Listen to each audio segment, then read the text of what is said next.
Guys around the world, welcome back to another installment of the Guy Stuff Podcast.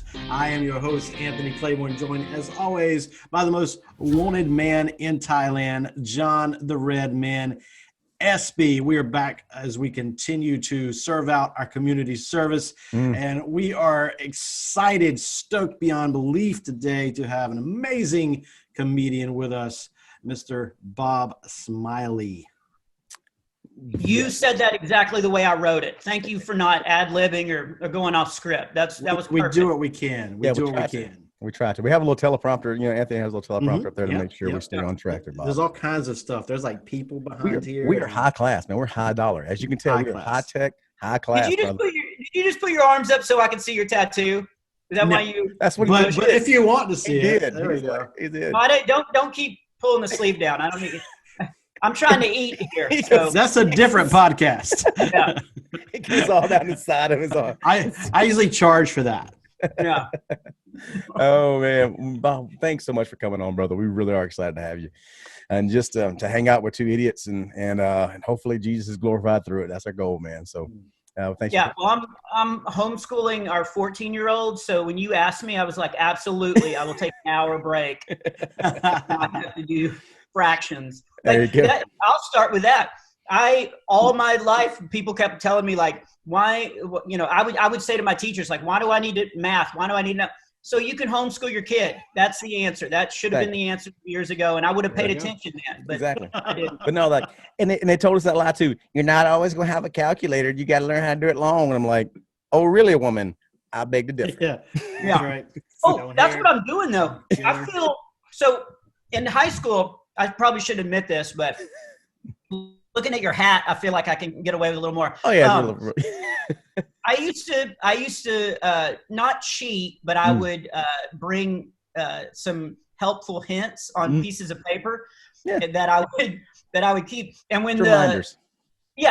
And when the 501 button fly jeans came out, that was the best help on my spelling test because it had that extra flap. Butterfly, 501 blues. Blue as the sky with a button fly.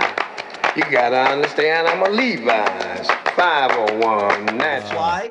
And you could roll up a little cheat sheet and put it in there and just slowly kind of just like pull it like a little scroll and look at the matched up vocabulary words. Now, see, you can't do that with skinny jeans. You cannot do that with skinny jeans. It will not work. You shouldn't know that. You shouldn't wear skinny jeans. I'm going to go ahead and be the voice of reason. I'm superimposing. Talk about this. This picture, this video is going to be playing right here in the center of the screen with Anthony dancing around like a freaking leprechaun in some skinny jeans and some like elf boots. This is going to happen right now. So let's just pause a second and look in horror as the imaginary things happening right now. But I have to contextualize this. Ain't no contextualizing, Anthony. You dancing around in skinny jeans and elf shoes. How is that manly at all? Okay, I'm looking at it, and I don't want your pot of gold. That is not pleasing to the eye. Where's he hiding it at? That's the question. Where's that pot of gold at? All right, so I really am doing that though. Like I am homeschooling my kid and we're going over math and I really have to have my phone and I'm putting it down by my leg, looking stuff up because I want him to think I'm smart. And I'm like, I'm back to cheating in school again. Like it is so. It's good nostalgia. It's bringing it back. It's bringing it full circle. It's full circle. I think the better term for it is resourcefulness. Yes. It's open book. Yeah, exactly. Yeah. It's Mm-hmm. like that what we're saying in cards. If you ain't cheating, you ain't trying. You know what I'm saying? It's like yeah, that's right. Exactly. You gotta have some of that. Not that we advocate playing cards, y'all, for our independent Baptist listeners. No. That's right. Dominoes. Dominoes. Let's keep it Church of Christ friendly. So it's funny. That's you say a new that. group to offend. Thank you, Bob. See, I grew up Church of Christ. So did I. Those are my people. Exactly, man. That's my piece. My crazy no music in church. Drinking communion every Sunday. It's good people, man. They're good people. I remember Hawkins called me one time because he wrote a joke and he wanted to see if it would offend Church of Christ people. So he called me because he would play some songs on his guitar, and he goes, I used to lead worship at a Church of Christ, and he would turn the guitar over and then strum nothing. And I was like, no, that's gold, man. We will love that. That's good. That's good. When I first started doing stand-up, like full hour-long shows, because I Church of Christ, I bought a little pitch pipe, because you know how the song leaders would get up and they would go, so they'd get the right key. And so I bought pitch pipe because I thought it would be hilarious to bomb a joke, like perfectly bomb a joke, and they go, I'm sorry, hang on, and pull out the pitch pipe and go, and then retell it with a better punchline. But I never had the guts because I was just starting out. I didn't feel like I was a real comedian, and so I never had the guts. So for about a month, I carried that around in my back pocket, and finally, after I was doing a big youth conference, and this kid came up, and he goes, you got a dip can in your back pocket? And I was like, oh, no, it's a bit. I was going to do. And so I finally just quit carrying it around because I didn't even want people to see that and think, You should have had a dip can. You should have like a pitch pipe in one and there's a skull can in the other one just to have it be empty, Yeah, nickel come bag on, in your kid. front pocket to keep the That's in my left pocket. Yeah. Exactly. So both of those things are like hit me right in the feels, right? So my wife is not. You. Yeah. So my wife was not raised Church of Christ, and so we go back to Mississippi after we're married and stuff, and we're down in Mississippi and we go to church the first time, and the guy pulls out the pitch pipe and he does the and he does the me and then did he do it like that, or did he do it on key? No, he did it completely like that, like not on key at all. Like, and then took him like 10 minutes and finally got it, and then started singing. So every time now, and we're no longer Church of Christ, so we go to some hand raising, drums, beating music kind of thing. All right, well, I got to go, guys. I really enjoyed. We call those tuning pedals. We're bucking out now. So every now and then, like we'll just be like me, and then go at it, and then the. So I was on tour with the Supertones, this band from Orange County, California, and we had a couple of days off in Nashville, and so I took them to my church, which was a Church of Christ. Yeah. They had never been there before, and I'd never thought about it because I just grew up with just one song leader, and he gets up there and starts leading everybody. And one of the Supertones turned to me and he goes, what's up with the American Idol thing going on here? And I was like, what? And it just seems so foreign to them to have one guy up there just singing, and I was like, this is Church of Christ Idol. But I will say this, I'm tone deaf, so I can't hear like pitches and all that kind of stuff. But the Supertones, like, they were amazed at the singing because everybody was on key. You could hear their voices. It actually was pretty cool. But yeah, the American Idol thing stuck with me for a while. That's awesome. Pretty good. That's awesome. Well, Bob, I have a question, man. It sounds like that based on what you told me about your school career, I get a sneaking suspicion that there were probably some elements of going through school that might have led you to this point of being a comedian. I don't know. I'm just getting a sense that maybe we're talking to a recovering class clown. Yeah. Here's where I was smart, though. My dad was my school superintendent, and my dad is super funny. He's very, very funny. In fact, he used to come eat lunch with me, and all the cool kids would want to sit at our table just to hear me and my dad just spar back and forth and just talk. And so I grew up with a very, very healthy love of comedy, but my parents taught me that if you were respectful to the teachers and didn't try to wreck the class, that the teachers would like you, which is very important. And they would kind of almost let you get away with stuff. And so I really wasn't the class clown, but I was definitely the funny guy on campus. Like, I was the funny guy, but when I was in class, I wouldn't try to disrupt anything. I wouldn't try to, pull any pranks or do it. But what I would do, especially in high school, I had an English teacher that was really great. And if I thought of something funny, I would just go, I would just laugh like that, just very little. And then she would stop the class and go, all right, Bob, what are you thinking? And so I would get to say what the class clown would have blurted out and gotten in trouble. Nice. That's a nice technique. Yeah, because I was respectful. I actually got to be the class clown without getting in trouble and stuff like that. So I kind of figured out the system there. That's a lot better than my methodology coming through school. Mine got me expelled. So well, you were in there long enough to learn the word methodology, though. So exactly. Sounds like you're okay.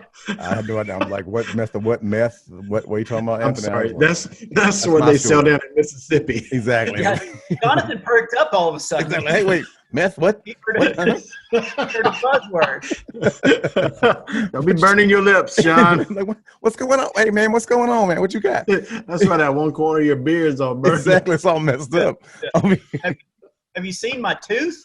Yeah. it just keeps coming out all the time. I'm not sure where it's at. Oh man. Oh my. We were interviewing a guys for the FBI on the child crimes against children task force. I'm sorry. I apologize. I just my mind already went. Yes, that conversation. I'm not going full deep. I'm not me. going full deep into that conversation. We'll have to go off air. Yeah, that's completely off air. But it was just it reminded me of, like, some stories about some meth addicts that it's just interesting. It's interesting what that drug does to people, and that they will continue to go back to. It's sad. Mm-hmm. It's sad. It's not funny at all. I have done, I've been doing this for over 20 years. I have done youth events where they've had like a meth addict get up and share testimony and stuff. And then it's like, and that's how I almost died. Anyway, here's Bob. Hey, waka, waka, waka. Like I had to follow that. Like it was. Oh my goodness. The word. Yeah, how'd that come out for you? How'd that work for you after that?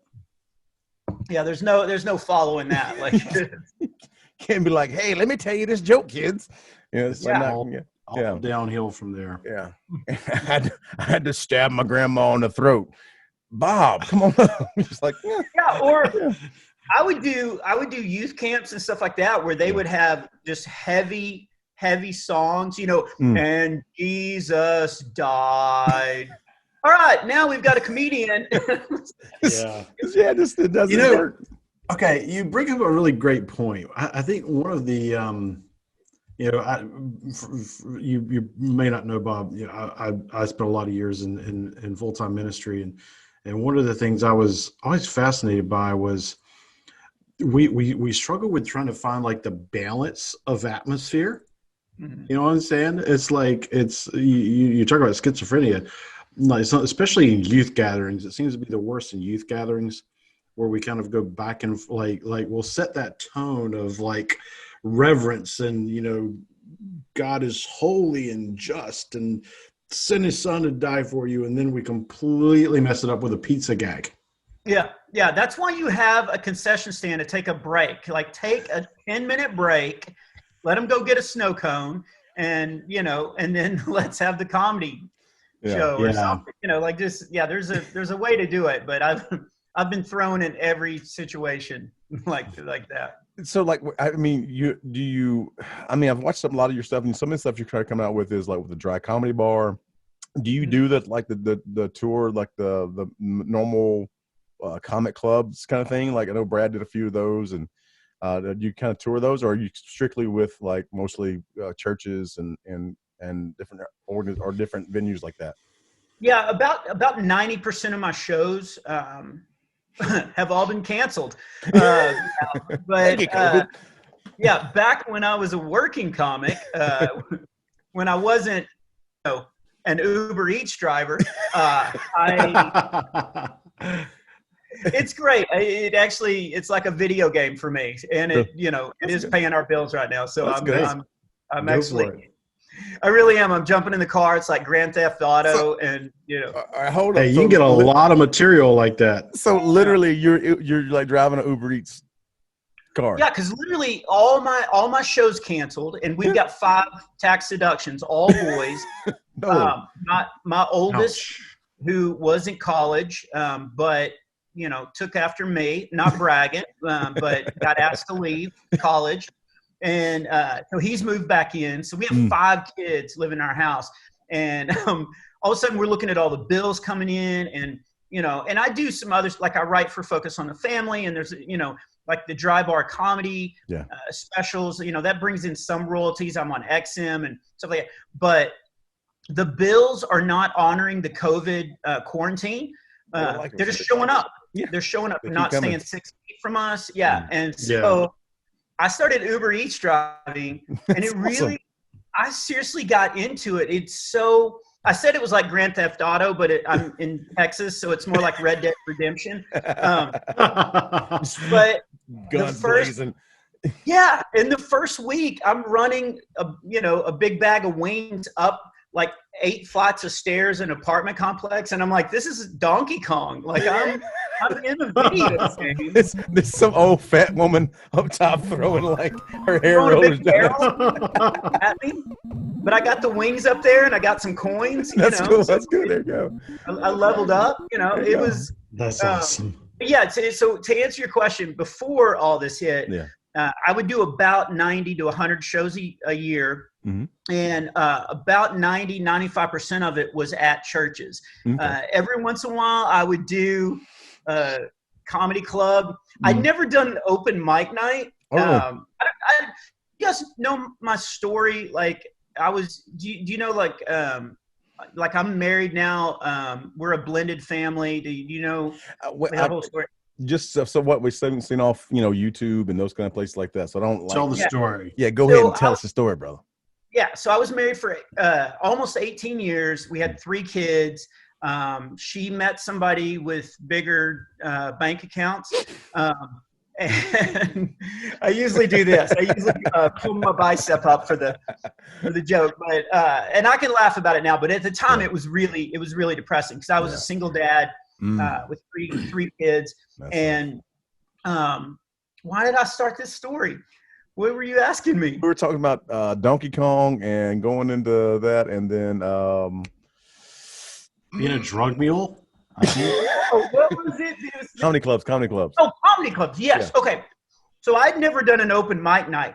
And when she left, I honestly, because most of my shows were in churches, I honestly thought that churches wouldn't hire me because even though it wasn't my decision or anything, I thought they wouldn't hire a divorced person to come in and do comedy. And I try to have some positive messages and stuff. And sometimes we'll go and preach at churches. I'll do a Saturday night show and then stay over and preach and all that. And I thought, there's no way. Yeah. And I had a gig coming up at Lakewood, Joel Osteen's church, and it was a married comedy night, and they had done it the year before, and it sold out immediately. And so I did it, and that night they booked me again for the next year. So I called them up. And I was like, hey, guys, I just want to let you know what's going on. You may want to get another comic. And I'll never forget, they said the sweetest thing. They said, do you have Tim Hawkins' number? And no, I'm kidding. No, but they actually, because, one, I'm going through so much personal, stuff and all that. And now I'm calling because I'm thinking my career probably is going to be over as well. And I'll never forget Lakewood. They said, well, if you're comfortable, will you come, like, do your comedy show, but can you talk about that? Like the importance of, that there's attack on marriages and that, people need to be streamed. And I was like, you guys are okay with me talking about it? And I kind of shared with them because I had a positive, outlook on it of like, God can get you through anything and all that. And so they were like, we would love for you to do that. So because I was now going to be talking about all this new stuff, and I wasn't going to make fun of divorce because it's horrible. It's, Satan loves to, break up families. And if he can break up 2 families like we were seeing, then, all the better. And so I wasn't going to do any jokes about that. I was going to do jokes about being a single dad and trying to get past all that. But because my job is to make people laugh, I wanted to try out material. So before... Yeah, and so I went to the Houston Improv, and I'd performed at comedy clubs a couple, maybe I don't know, in a span of almost 18 years, I'd probably performed at maybe 10. But it was where I was headlining, where they brought me in. So I'd never done an open mic night. And I walked in, and I'm not famous, but the guy who was hosting it knew who I was. And so I was like, hey, I don't even know how it works. And he goes, well, normally you put your name in a bucket and they draw your name and then you get, some time, but I'm just going to put your name up there. You don't even have to draw. So now all these, I'm going to use air quotes, comics. They're like eyeballing you, like, this joke. Yeah, they're like, who's this guy who just walked in and got his name up there? And I tried to talk to him because, because we're kind of a band of brothers and stuff, and nobody would talk to me and all that. And so have you been to an open mic night? I've never been to open mic. I've been to a couple comedy clubs. I've never been to open mic night. It is so bad. It's the greatest thing in the world. It is. I remember the first guy who got up there, he looked like Darren Streblow if he had grown up near a nuclear plant. I don't know. like a fourth head. Yeah. But he was wearing like a leather jacket like Darren wears, and he walked out, and I'll never forget. This is my first exposure to open mic night. He walked out and he goes, well, I'm divorced. And so now I'm like, okay, so we can talk about this. Yeah. And he goes, my wife and I didn't see eye to eye. Like I wanted kids and she died. Oh my Lord. It was dead quiet in the comedy club, except for me in the back. And I am howling because I'm like, this is a train wreck. This is the best gift that God could have given me. So of that brings me to a question there. Like when so in the church may be different and when doing Christian comedy stuff, but is there a rivalry between like you and Hawkins and those guys? I mean, friendly or unfriendly? Has that happened? Like, do you actually like to see your fellow band of brothers just freaking bomb? You're like, does it like give you a little bit of ha-ha-ness to watch them just bomb on stage? We like to see each other bomb, but only not out of rivalry or anything like that. We just know what it's like, and so we like to see each other. I remember Hawkins did a bit one time, and it was, he sold out this 2,000 seat church, and it was just rocking. He had just done a song, and I mean, the room was electrifying. And he tried out a new bit, and it was like they just took the air out of the room.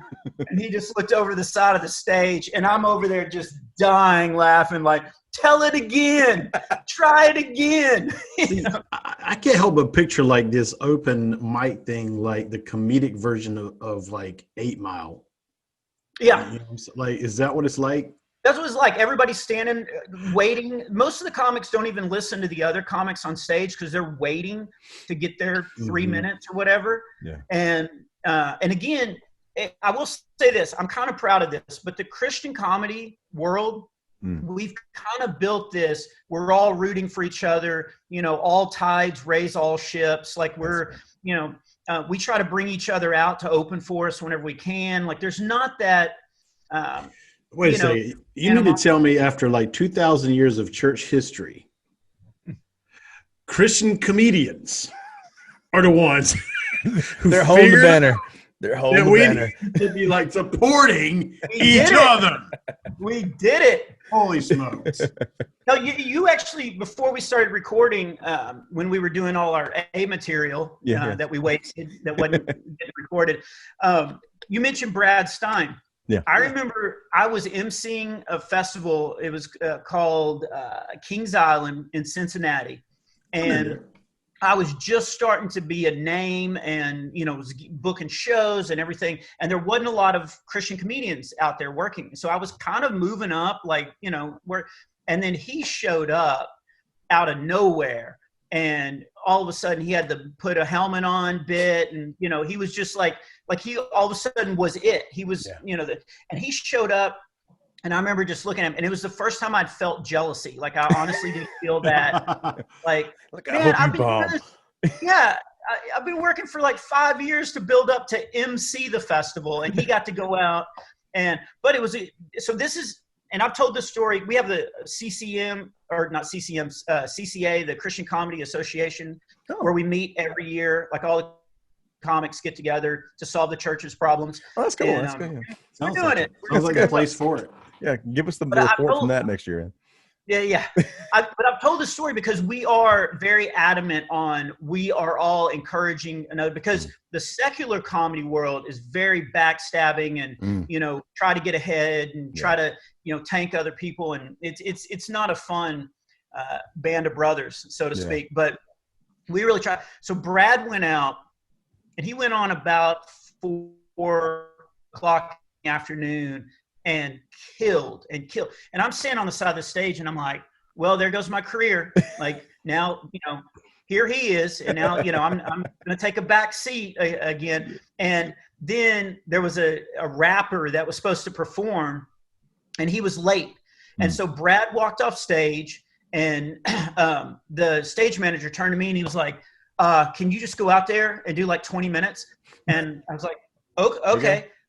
I went out and did 20 minutes and it killed. And as I was doing it, I was like, oh, there's room for everybody. Like Brad can come out and kill on stage and then I can come out and kill on stage. Like it's not like there's a certain number of laughs that people bring and they're like, oh no, I gave these to Hawkins. I can't give you any. And so that was a good learning lesson in my mind of like, man, if he comes out and does really well and I go out and do really well, then people are going to say, oh, Christian comedians are good. Yeah. And that's what we're trying to do is raise the level of, because when I first started, there were a few people that were really good, but it was mostly like, puppets and flannel graphs. And, I can make my thumb move from my finger. It's like witchcraft. That's witchcraft. Burn him. It's like the Christian music back in the like 70s and 80s, like this horrible. And now you're like, oh, we actually got it good now. It's like, it's just y'all paving the way, man. Y'all making it. Yeah, we're trying to raise the level of quality, and so so that's there's not really that animosity. We really are trying to help each other. If we can't do a gig, we'll suggest other comics. Like I'll suggest Johnny W. or and that happens all the time. Hawkins did the same thing. He was so booked that he started just like handing off, potential leads and stuff to us. And we're always trying to help each other out. So that is one thing I'm really proud of for Christian comics. Now you're still going to get people that have calendar envy and, especially some of these younger guys, like when John Chris started blowing up, there were so many of these young comics that I was, quote unquote, trying to help or mentor. And they were all so bitter about it. And I'm like, dude, he worked his tail off. Yeah. Do your thing. You're not going to be him. Carve out your own thing, work, put in the time. So you still have some of that, but for the most part, it's pretty good. But we all have different talents, and some people are really good at videos and putting together and writing scripts and all that kind of stuff. And some people are just good at stand-up. Some people are just good at song parodies. We all have there used to be this big rivalry when I was a kid between Sam Kinison and Andrew Dice Clay. Yeah. They had this big rivalry, and I don't know why I remember this, because I didn't want to be a comedian when I was young. I love comedy, but I wasn't in the mindset of, oh, one day I'm going to be a part of this world. But I remember Kinison sitting on, I think it was the Tonight Show, and he was like, how ridiculous is this? Because Dice Clay was saying he was the best comedian in the world ever, and that Sam Kinison wasn't. And Sam said this. He goes, "We're all a spectrum of a big rainbow that is comedy. And so rather than saying, well, my color's brighter than your color, how about just be thankful that you're part of the rainbow, that you get a color in that rainbow and you're just a part of it." And I remember thinking, even when I was a kid, I was like, that's a great way to look at it. Like if you're doing it, who cares who's more popular or less popular than you? Work on you, work on your fan base and your stuff, and just, be content with where God has you. I had to tell John that about the podcast. He's all like got podcast envy of Joe Rogan, I mean, like we're trying to be the Christian Joe Rogan, you know what I'm saying? You did say something. I want to ask you a question about. Wait a minute, real quick. Do you guys edit the podcast yourself? Yeah, we edit ourselves. Okay. Because, my wife and I, we have a podcast. I don't know if your listeners listen to podcasts. Probably not. The five that we have don't. Yeah. I've looked at your numbers. So yeah, no. exactly.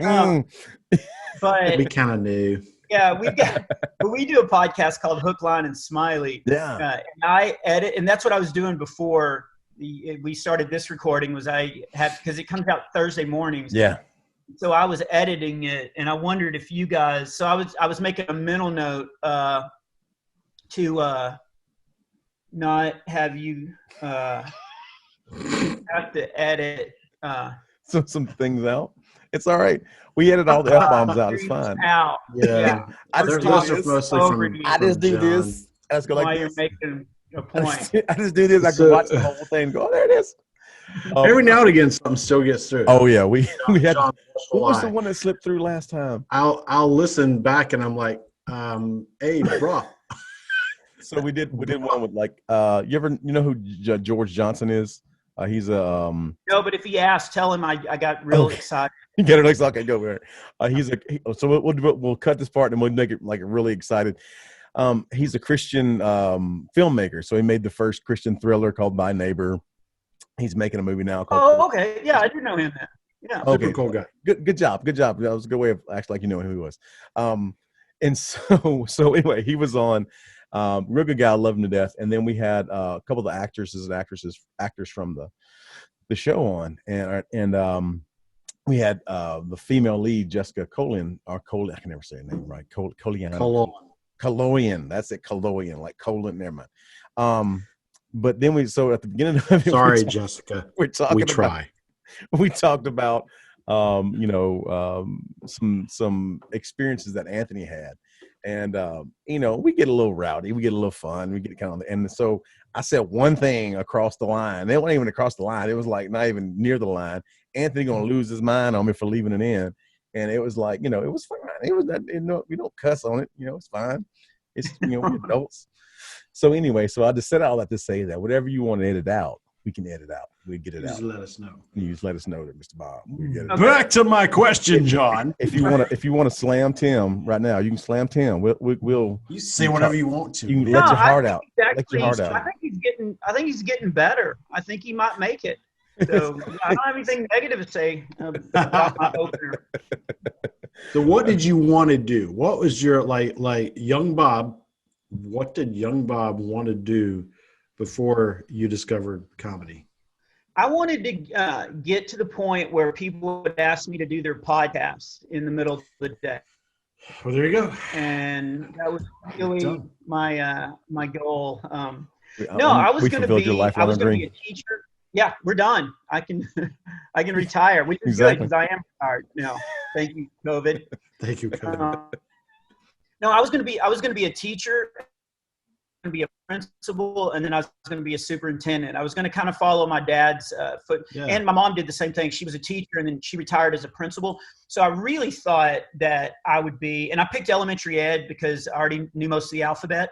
And so the classes. Good place to start. Pretty easy. It sounds like a joke, but honestly, when I was in college, I had 3 roommates, and one of them was studying to be a doctor. So he was taking like botany and zoology and all that. The other 2 were studying to be missionaries. So they were taking Latin and Greek and all this stuff. And one night they were all studying for all these big finals. And I was making a bulletin board for my final project. I was cutting out and a farm animal, and they were like, "Smiley, man." And so I was going to be a teacher. That really was kind of my goal, but And now you are. And now I am. I've thought about that because I was going to use comedy. One of the reasons, all seriousness, that I wanted to be an elementary ed is I was looking around and I was seeing a lot of kids that were growing up without a dad, without a positive male, influence. And I thought, well, maybe I can do that, and I'll use humor in my classroom, and so I'll be the fun teacher, and then I can be a positive role model to these kids. And so that kind of was my goal. I had no idea that, because I for a long time, I didn't know you could do comedy in churches. I thought all comedians performed in bars and, nightclubs and stuff like that. And I didn't want that lifestyle. So I didn't ever think comedy was even an option. That's one thing too. Like, and this kind of goes back to the Church of Christ. Like, where'd you grow up in Church of Christ? Like, what was it like? I grew up in like the third pew. Third pew. Okay, good. we were, my mom and them, they were like the one cuppers, like the one cupper you had. Oh yeah. And then we were kind of more the progressive Church of Christ. We had multiple cups, and we had a Sunday school, and we had the shot glasses. Yeah. Get you ready for educate college. The non-Church of Christ people as to what a one cupper is. All right. Okay. So go ahead. You want to take us, Bob? You go ahead. Roll with it. So we take communion every single week. Every single week we remember, Jesus' sacrifice on the cross. Remember that he rose again, which basically meant that we won the war. Like we're victorious. That it's true. Like when I take communion. Communion is one of my favorite things to do because it is a remembrance of how much God loves us and, the sacrifice and all that. And then to remember that not even death could stop Jesus. And so we take communion once a week. Some other churches, I think Baptists do it once a week. They do whatever they can afford, evidently. So every once in a year and a half, somewhere. Yeah. Yeah, whenever that fog machine's expensive. Yeah, that's true. They're putting money elsewhere on entertainment. But we believe the Bible and actual preaching and stuff. But I can say this because I'm not going to get booked in any churches for a couple months. Exactly. So. Nobody watches this podcast anyway. I mean, you're fine. You can say whatever. What we do, we take cracker, wafer thin, and we do that to remember the body, and then we take a little thing of grape juice, and we do, and it's like a little shot glass. Yeah. But I remember one time I got in huge trouble. I was sitting next to my great grandmother, and she was sipping it so slow, and I was sitting there next to her, and I just started going, go, go, go, go. So I went. My dad took me out. There you go. But see, that's the multiple cuppers, right? And that's the one like normal Baptist, and everybody have the little thing. But then you have the one cuppers. The one cuppers. I've been to those churches. I've just never partaken. Yeah, you just kind of like, kind of little. So how many ounces is this cup? I mean, it's like the Holy Grail, or sometimes it's like a mug. It's like it can be. 7-Eleven. Do you know the big gulp? Yes, the big gulp. It's big gulp. It's got a bunch of straws. Communion. It's fine, All right. So what I love about communion is like the little plastic cups. Is like the sound it makes when everybody's done. The all over the church as people put them back in those little holes. You know what I'm talking about? No, man. We always kept ours. We were poor, so that was our glasses that we used the rest of the week. Exactly. Man, must be nice to have grown up with money. He's all uppity, man. He's one of those North Carolina boys, man. Like got all his money and stuff. Exactly. I throw my plastic cup away. Exactly. Forget the environment. It's gonna burn. Yeah. Where'd you grow up at? You grew up in Texas? Where'd you grow up at? Yeah, I grew up in North Texas. I grew up in a town with 281 people in it. Like it was very, very small. My joke on stage is our idea of a large industrial company was basically a 200-pound Avon lady. Because we had nothing. We had a little school, and then we had a store, and then we had, and this is true, this is a bit, we had a volunteer fire department.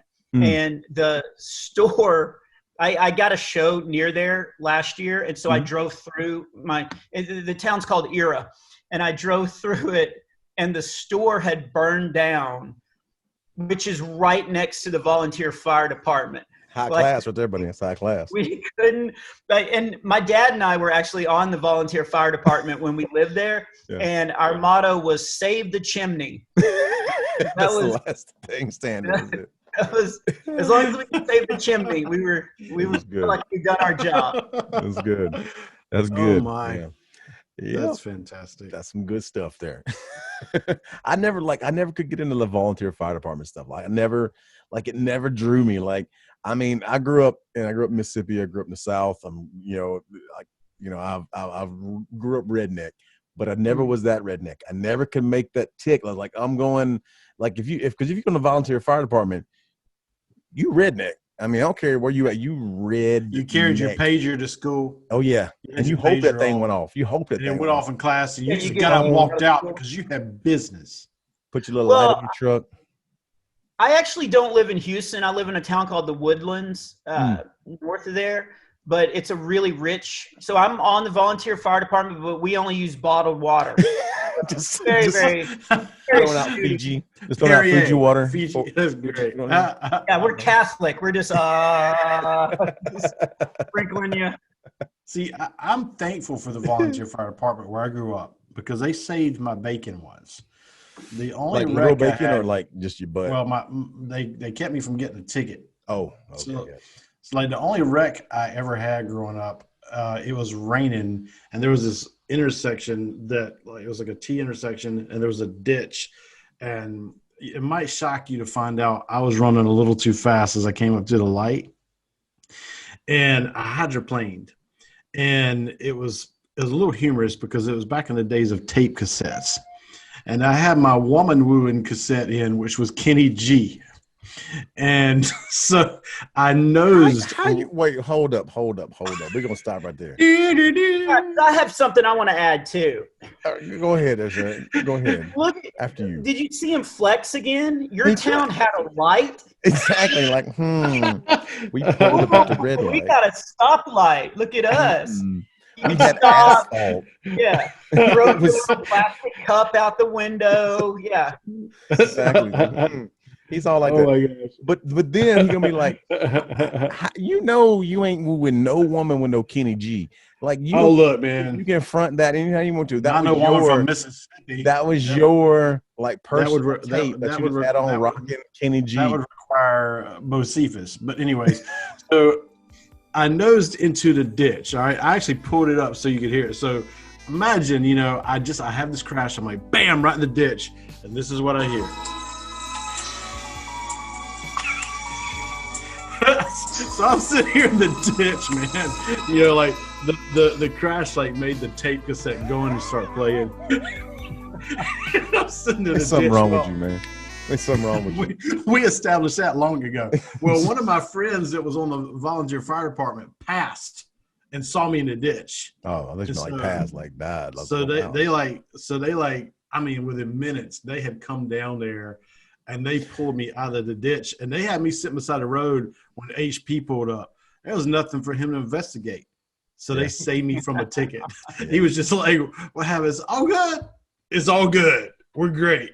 Thanks, man. Appreciate you checking on us. It pays to have friends. I did a show. This was 2 years ago for the Houston Police Department, the HPD, and did a show. And then I was driving out from our neighborhood. I pulled out and then turned on this one road, and I kind of rolled to a stop sign, and this police officer I didn't see all of a sudden pulled behind me, and he walked up, and again, I'm not famous, but he walked up and he goes, "Bob Smiley?" And I was like, "Yeah." And he goes, "Oh, I saw you did a show for us for the police department, and man, I'm a huge fan." And I was like, "That's weird. I'm a huge fan of your warning tickets." And he goes, "I've got a warning ticket right here. Do you want it?" And I was like, "I do want it. That would be awesome." So it totally got me out of the stop sign. There you go. That's excellent. That's it. See, that's the thing is that's when I used to help train cops back in Mississippi when I was living back in America. And man, that was my whole I got to get. He had to flee. Before I had to flee. Yeah, had to flee the country. We were back there, and I was trying to get every name of every cop that come through the academy. I'm like, "What's your name? What department you going to? What's your badge? What's where you go on Facebook?" And because I needed as much connections because my wife drove, and she was an alcoholic too, and so she was always on drugs. Always alcohol. She had a thieving problem too, And she's listening. That's why I say that. I'm not sure what was wrong with her. We got her a lot of help. A lot of married you. Exactly. That's part of it. You know, we cast a lot of demons out of her. There's still a few there, I think, but we just anyway. The power of Christ compels exactly. thee. So that's what had to happen. So I was just it was I had to have those connections to get her out a lot of tickets, and I had to use them very much. And you can ask Chrissy, and she ain't gonna answer because she's not on air, but every ticket that I had to get somebody out of, whose was it? Whose was it, Chrissy? I had to use my connections every single time to get out of. And it's not John's. So, nah. No, actually, it was probably one. Anyway. I told you guys, my dad was a superintendent, and it was a really small school. And so he was and he's just a great dude. So everybody knew him. So he would get pulled over because there was a bigger town called Gainesville, and that's where we'd go to church and go get groceries and get our tractors fixed and all that kind of stuff. We'd go into town, and he would get pulled over, and police officers would give him warnings all the time. One of my favorite stories, I have two quick stories about growing up in a small town. One, we were going to church, and it was like, about a 30-minute drive, and we're driving, and this guy's broken down on the side of the road. And so we were always the people that would stop and help people. And so we stopped. We drove him into town, got a spark plug, drove him back, got the car fixed. And so the guy was so impressed with my dad just being a good citizen that he wrote a letter to the mayor of Era, Texas, and just mailed it to Era, Texas. And so our post office lady was Emma Jean. And it would That's go. A good country name. That's a good southern name. She was great. She was so good. And so it came to Emma Jean, and she was like, "Well, we don't have a mayor. Who is the most person in power of our town? I guess that would be Mr. Smiley, the superintendent." So my dad got a letter written about him of what a good citizen he was of Era. Wow. And my other favorite small town story was. I wrote a letter. I still have it. When I went to college, I wrote a letter to my dad, and I just wrote, his first name's Dale, and I just wrote on the envelope, Dale S., Era, Texas. That's all I put. And then put a stamp, mailed it. It got to Emma Jean. She put it in his post office. And in the letter, it just said, "I just wanted to see if I grew up in such a podunk town that this letter would get to you."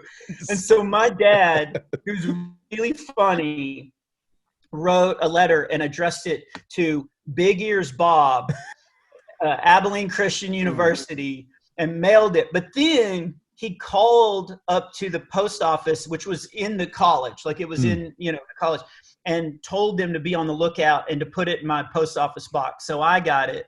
And I opened it up and it just said, "I wanted to see if you were such a dork that this would get to you." Everybody knew your ears. What a great dad. Everybody knew, yeah. Is your dad still with us?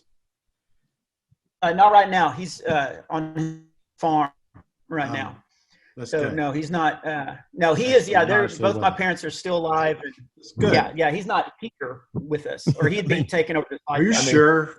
He may be in the bathroom back there or something, hanging out. He could be. Oh no, you'd hear him. He had some stomach issues lately. Yeah, I understand, man. I had a lot of Thai food, so I understand that pretty well. I'm like, he doesn't send you pictures from the bathroom, does he? Like John does to people. No, but I was the first year that my son went to college, the first semester. One of my best friends, his son went to college, and I remember Christmas. I was on the phone with my friend, and my friend was bragging that his son had made a 4.0. And right then my son texted me a photo of a creation he had just made. and I told my friend, I was like, "Yeah, your son made a 4, mine made a 2. If Joe's son's cooler, I guarantee it. Yeah. I'm telling you, man, there's just something about dudes being able to just randomly take a picture or something and send it to everybody. I mean, and if you don't get one, you're not the friend. And that's the kind of I have to be very cautious about what I open from John. I'm telling you. Yeah. And that's the thing is because I don't know if you know kind of what we do, Mr. Bob, there, but I work with human trafficking rescue teams. I work all over the world with that and helping train those guys. And they're kind of like law enforcement. They have a twisted, sick sense of humor. And so the tags. But you work with anti-human trafficking. Yeah, anti-human trafficking. We're not like, we're not. I work with human trafficking. I like to help those guys. He's you know, the Russian guys. Oh, is it 11 already, guys? Oh, we gotta go. Yeah, anti-human trafficking. And so a lot of the guys are, like I said, their humor is a little on the edge of like, maybe we shouldn't go there. Spectrum. Yeah, on the spectrum there, very much on the spectrum. But it's one of those things where, like, being a dude, like, you can send those things, you can do those things, and it's a bonding experience. You may gag and want to puke, and you may hit your friend in the face next time you see them. But there's a lot of love. You're loved if you get a picture from the bathroom. I'm just saying. Once you've seen a man's underwear around his ankles, your brothers. Where do you go from there? That's what Hawkins and I talk about all the time, that we are so glad because we see the grossest thing or the funniest thing, and we're like, there's only one person that we can text Exactly. to that, him and I. And so I know, and it's not anything super obscene, but I can't tell you how many times I've gone, oh, that's Tim Hawkins. Wait, let me check. I'll be back. Yes. I've had to delete a few things from John just in case somebody looked at nothing, but just stuff that really is appropriate for us dudes. You wouldn't want Miss Imogene seeing that. You know what I'm saying? Miss Imogene would be in fact scarred. Like, I don't know about that. But I wouldn't have taken all these to the photo mat and waited and then mailed it. That's what happened. That's when it all changed when we went from the digital. You can get away with all kinds of stuff. You couldn't get away with that. You go to Walmart back in the day and taking that back in. Mm-hmm. You got to Miss Gloria Jean's gonna be looking at your stuff. You can't be taking no weird pictures and stuff, man. You can't be doing that. But now you got free reign. That's the downfall of Western society right there. This thing right here. So anyway, so I was at the comedy club, and back to the story. Did we finish that story? Did we actually? We never finished that story. Please, no, never finished that story. Please finish, man. I don't even remember where I was going with that. I just remember that because I was sitting here while you were telling all that, and I was like, I feel like we were talking about something. This is what it's like talking with John on a regular basis, Bob. You got to just let it go where it goes. You know what I'm saying? But one of the things that you did bring up is your past and the hurt that you went through with your wife leaving and those kind of things. And so there are guys out there that may be, no fault of their own. They've tried to be as faithful, as godly as they can, and the woman's like, yep, I'm gone. Like, how did you, of course through Jesus, that was the only way you can get through something like that, especially with 3 kids and you're only dad. So how did Jesus get you through that? But also, how did your comedy, how did you be able to look through those lenses of comedy enough to be like, okay, there's something here that I can use. There's something here that God's going to use that I can use to actually help somebody else, but also to laugh at this a little bit. Was there anything during there that come out that makes sense? It makes perfect sense. I'd heard all my life, laughter's great medicine. It's the best medicine. I'd read an article one time in an in-flight magazine that laughter was 10 times more powerful than morphine, than our strongest drug. And morphine's good. I was going to say, Jonathan perked up again. I was like, hey, he's like, I like morphine. Talk more about that. What? What are you talking about, man? What are you talking about, Bob? What are you talking about, man? And I'm not anti-morphine. If I break my leg, I don't want my doctor standing over me going, knock, knock, hey, who's there? I'm going to make you laugh and your pain will go away. Yeah. But seriously, I'd heard laughter, was the best medicine. And I was in the business of laughter. And all of a sudden, there was no laughter in our house. And me and my boys, we were always laughing and always, it was a very, very joyful, crazy house. And then all of a sudden, it just it wasn't at all. So yeah, for a long time I was like, what, is there going to be joy to be found? So that's what I tell people whenever they talk to me that they're going through a bad time or going through stuff, like that. I'm always like, dude, it will get better. It doesn't seem like it's going to get better. It doesn't. The first time I laughed, I remember I was in my shower and it dawned on me that there were no longer 38 bottles. I didn't have to read a bottle to make sure that I was using shampoo and not shea butter foot scrub. Like I've washed my hair with shea butter foot scrub so much. I'm surprised I don't have a toe growing out of my head. And I looked in my shower and all of a sudden there were no bottles. There was one bottle that said Holiday Inn and that was it. And it made me laugh. And I know that sounds ridiculous, but at the time I hadn't laughed in a couple of weeks and I didn't know if I would laugh ever again. And I looked at it and I was like, yeah, I just have one bottle now. I'm not having to like step around a landmine, trying to get in the shower and stuff like that. And it was just that little bit of positive hope that allowed me to go, okay, maybe there is some positive things that will, eventually show up in my life again. And just that little bit of hope is what carried me through a lot of and I feel like we're spending too much time on Hawkins, but he was the first person I called. He doesn't need promotion. But, publicity, man. We talking about. Yeah. But dude's bigger than the Pope, man. We talking about. Yeah. He was the first person I called and told because he'd, been my best friend for a long time. Sure. And he actually gave me great advice. He said, don't go through this alone. He said, Satan loves isolation. He's going to try to isolate you, try to get you alone with your thoughts and all that. He said, do not go through this alone. He told me, and this meant a lot to me. He said, if you get depressed or something, you can call my butler and talk to him. No, 24 hours. He's available. Enrico's there all the time. Enrico's there all the time. Yeah. But no, but that was great advice to get through it. And it will get better. It's funny that you asked me this because for years I was super angry. I was angry at, the guy was a really good friend of mine. We vacationed together. He's very, very rich. And just the betrayal of both of them, was so hard to get over. And I never thought, and I'm married now, got an amazing wife. And she's really helped me through forgiveness, learning how to forgive, because that's the key.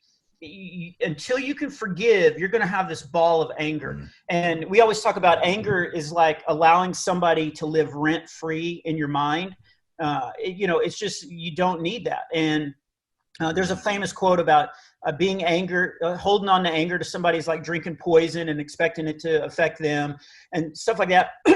And I knew all that, but it took me a long time. And so it's weird that you asked me this now because I realized I had a moment a couple of days ago. The guy that she's now married to, an ex-friend of mine, he got COVID. And so she called to let me know. And my response was, "Oh, I hope he's okay." And I never thought, if you would have talked to me 2 years ago, I would have laughed and I would have been like, good, let's get him a pack of cigarettes and let's go ahead and end this thing.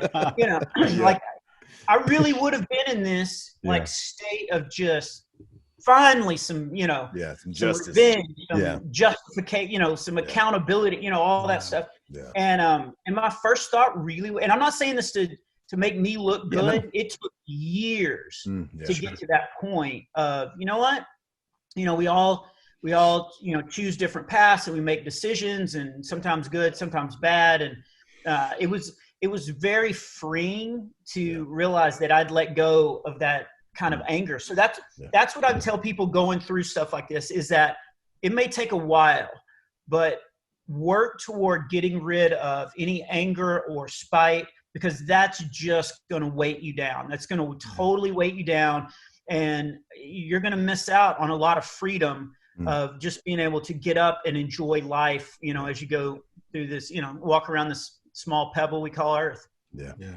You hit on something super important that we talk about a lot on the podcast with you and Tim, and Tim telling you not to go through it alone. We talk a lot about the importance of having a tribe in place. No matter how big or small. From the Mandalorian. You're now a tribe of two. Mm-hmm. Yes, season 2 coming. But you can have a tribe of two if you need to, but having other people in your lives is so important. The Christian walk was never intended to be done alone. It just was not.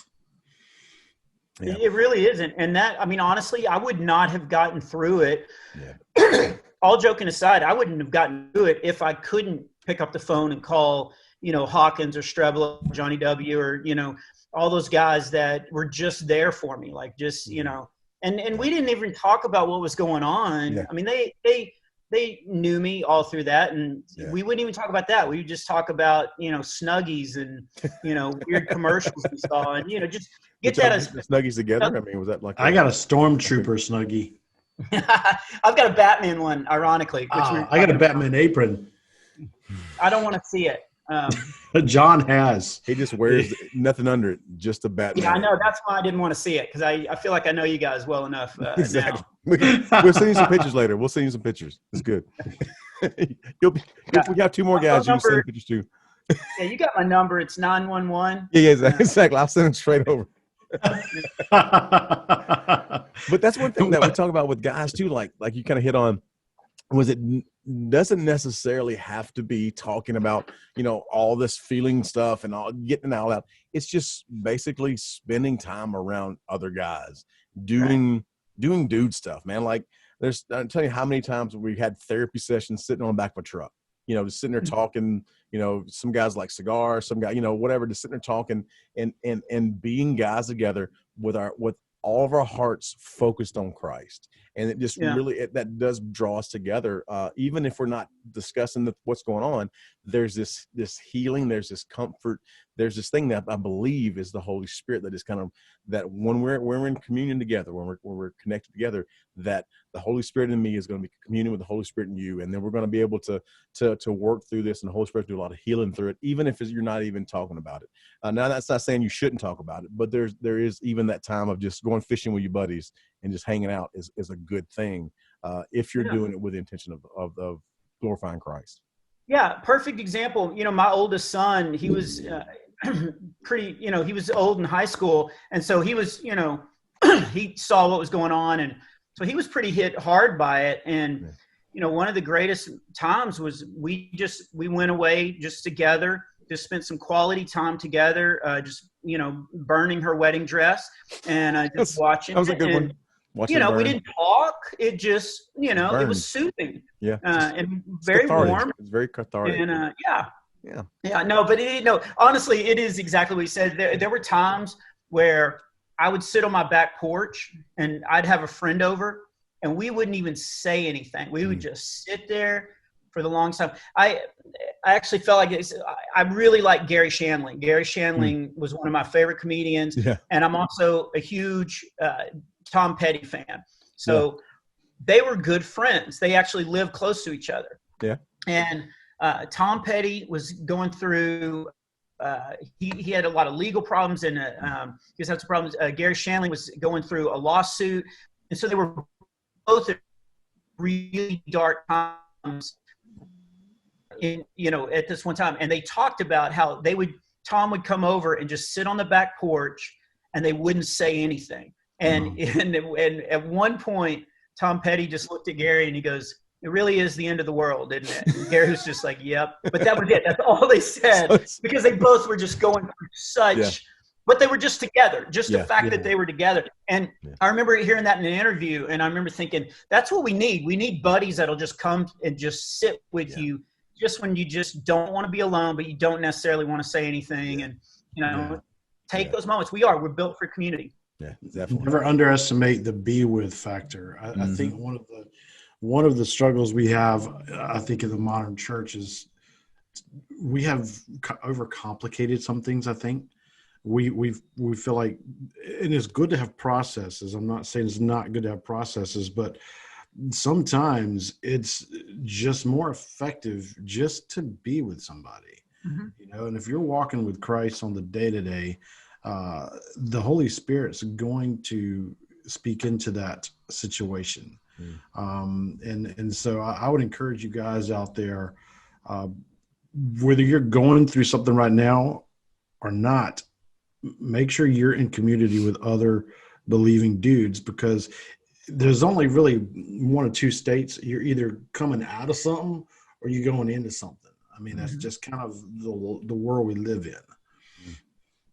I was going to say, and just being with somebody, like just hang out. Some of my friends here locally, they didn't know what to say.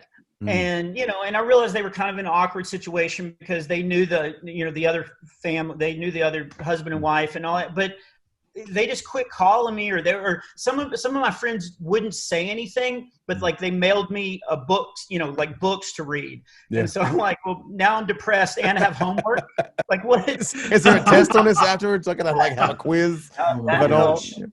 What books? I'm curious if you remember any of the books. What book do you send someone who's going through a divorce? What? It was all about like the Anarchist Cookbook. Like the Anarchist cookbook? Yeah. It's a cookbook. How to hide a body. It was the. Okay. I wanted to cut something out. Some of my friends were very encouraging by sending me a lot of like funny memes and stuff like that. And but so they were all about self-help books and like. To work on you. You've got time to work on you now.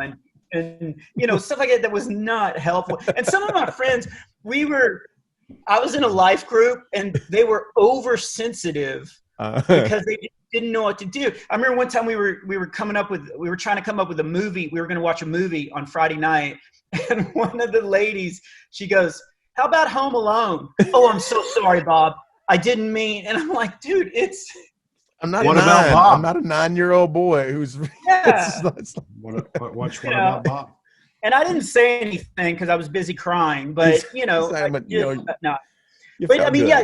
sometimes just being like, one of the best things I think you say is, you know what, that really stinks. It really stinks. But I'm here. I'm here for you. Yeah. Even if you don't know what to say, just being there is a big step to help. That's the thing, like it's always hard. I think for dudes too, like we feel like, oh, do we have to say something? Do we want to like bring it up? Like, and we want to fix it. Yeah, we want to fix it. Like, hey man, you want to go out and find another chick? Like, like what? Yeah. Like, what do we? How do we? Okay. Yeah. Some of my friends, one guy told me that he, like it's all fresh and painful. And one guy was like, "You just need to go out and date a bunch of hot women." And I was like, yeah. Where do they keep those? He's like, I ain't been out in the world in 18 years. Like, what I got to do? Yeah, like that was gonna fix my problem if I just went out and dated a bunch of hot women. Yeah, I was like, dude, just sit on the back porch and just let me get through this. Yeah, definitely. Yeah.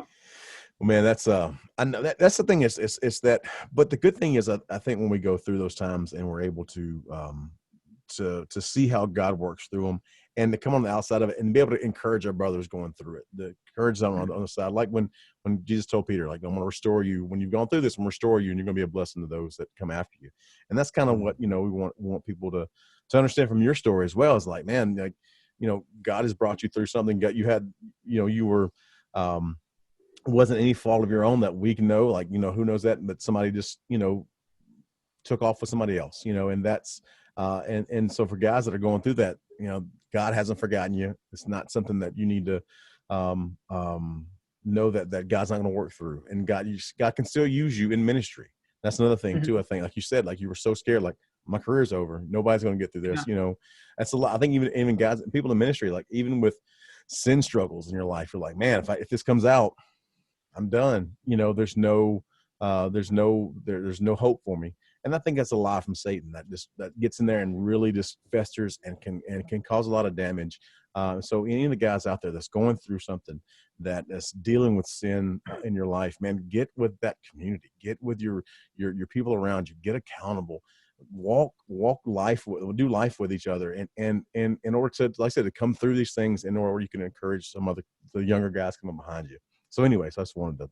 That's a big key, though, is that God can still use you. Yeah. Even one of the moments where I was like, oh, you know what, God's probably not done with me yet, was so there's a big prison north of here called Huntsville State Prison, and I don't even know how the dude got my number. He called me up and he said, and this was maybe like 2-3 months after the divorce. And he called me up and he was like, hey, we've heard that you've been going through some stuff, but you're staying positive about it. Will you come and talk to the prisoners?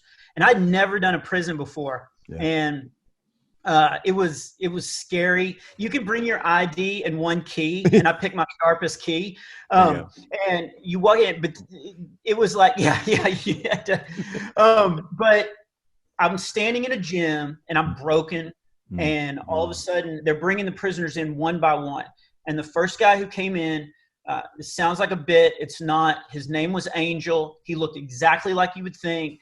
Face tattoos, stocky. And he walks right up to me. And I'm scared because I've never performed at a prison. And he walks right up to me and he's like, dude, thank you for coming. And I was like, you don't even know if I'm funny or not. And he goes, I don't care if you're funny. Nobody comes to see us. So the fact that I took my oldest son because I thought if there was a riot, I can outrun him. And I was like, I've got 4 more. But I was like, because the fact that you and your son is here, that just gives us a little bit of hope. And sometimes that's all we need to get by. And that really resonated with me. One, I realized, you know what, God could use me. Like even in my dark time, God was going to use me and the talents that he gave me, they're not even mine, to make these guys laugh and just try to encourage them that, if life throws you a curve and stuff, you can get through it. I did kind of mess it up because halfway through, I remembered that the guy that my ex-wife is with actually lived up there. So I was like, by the way, if any of you guys get out soon, I'd love to share that. No. And again, sounds like a bit, but afterwards they lined up to like hug me and my son and thank me. And one guy leaned in and he goes, seriously, all I need is that guy's name. Oh, that's hilarious. This is his name, the address right here. So I gave it to him. The question is, how much serious thought did you give to that? Like, Well, I didn't give any thought. I just had got my notepad. It's like, here you go. Oh my gosh. Now you're culpable, and now we're culpable. Hey, whatever, man. I didn't give the full gate code. I didn't tell him you had to put bar at the front. So left off key information. Dang, man, Anthony, y'all jumping up in somebody's stuff, man. Golly, let the man get his revenge, man. Lord, ain't you ever seen Paybacks? Golly, that's a good movie. Watch it. Hey, my favorite is Columbiana. The scene with the sharks. It's this movie about this girl. And her dad is a drug lord. Wait a minute, why'd you? And this is the short version. And she grows up and she trains, and then she goes back and takes out everybody who took out her dad. But the best part is where she kills homie and feeds him to the sharks in his own saltwater pool. That's the best part. You just gave away the ending? Exactly. He told you the ending. See, that's not the ending. That's just one of the best parts. I told you to ask. How dare Rosebud was a sled. Don't get too attached to Old Yeller. You're terrible, dude. I'm telling you. Exactly. That's him. That's Anthony. See, Bob, this is what I deal with every single day. At the end of the movie, they don't get their car back. Exactly. So, they're still walking around. Dude, where's my car? So exactly. There. Yeah, I'm running the classics for you. Inception, she's not really a Skywalker. Exactly, not really Skywalker. Inception is still a dream. It's just like every one of Leonardo DiCaprio's movie is actually just one dream connected to Inception. Yeah. Ooh. Interesting. Look it up. Facts. Interesting. Facts. Where can folks find you, man, online? You mentioned your podcast. I know that right now they're not able to see you out live, but tell people where to connect with you on the interwebs. What's your Uber number? So we can go to your homepage, Jonathan, bobsmiley.com. And I'm on Instagram. I'm on all of it. Twitter, MySpace. That's actually where I met my wife. It was great. We were the only two left. And survival of the fittest. Yeah. Facebook, all that stuff. You can Google me. I've got YouTube clips. They did just release my Drawbar comedy special on Facebook. So they can find that, and on YouTube. So if they're looking, for the Drawbar comedy special, I'm really proud of that. So that's seems to be doing pretty well right now. I love the bit about the discipline, the Dobson discipline book. That was great. Oh yeah. Well, it's interesting guys, to sell that in certain churches to see. Oh, I bet. Yeah. We owned that book. Sometime when we chat again, we'll talk about pressure point parenting, a little technique I came up with. But anyways. That is so funny. You think we're going to talk again. Oh, that's good. We do that. It's one and done. We're positive, man. We're very positive. Yeah, we think about we can do one that's me and you. What's me and you, Bob? We'll leave Anthony out. We're planting thoughts. Well, Bob, thank you so much for coming on, brother. We really, really appreciate you, man. Yeah, I enjoyed it, bud. Glad to have you guys. Thanks for hanging out with us. Thanks so much to Bob for sharing his story and making us laugh. And we will talk to you next time on the Guy Stuff Podcast. Peace. Peace out.